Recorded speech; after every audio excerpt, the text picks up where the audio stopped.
Қазақстанда судья болып 30 жасқа толған, жоғары заң білімі бар, заңгерлік кәсібі бойынша кемінде 5 жыл жұмыс өтілі бар, судьяның кәсіптік міндеттерін атқаруға кедергі келтіретін аурулары жоқ азамат тағайындала алады. Егер сіз көрсетілген талаптарға сай болсаңыз, келесі құжаттарды жоғары сот кеңесінің мекен-жайына жіберу қажет.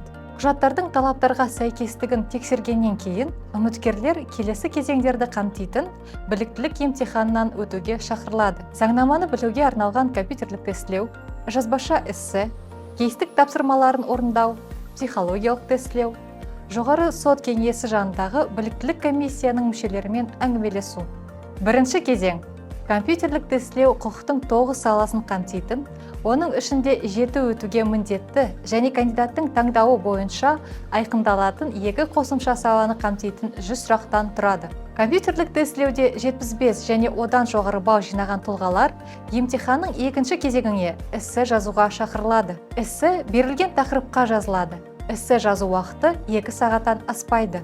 Эссе жазу қорытындылары бойынша үміткерге 0-ден 5 баллға дейін беріледі. Кейс тапсырмаларын шешу біліктілік емтиханның келесі кезеңі.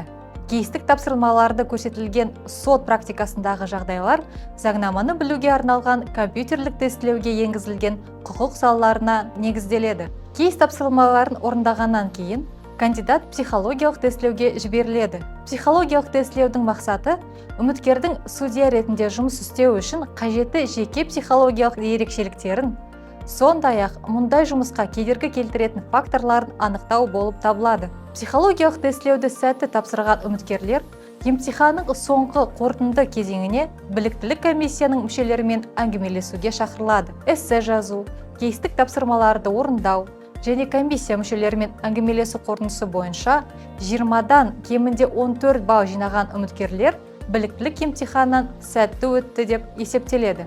Біліктілік емтиханды сәтті өткеннен кейін кандидаттар судьялыққа кандидаттар үшін тағылымдамаға немесе бос судья лауазымдарға конкурстық іріктеуге қатыса алады.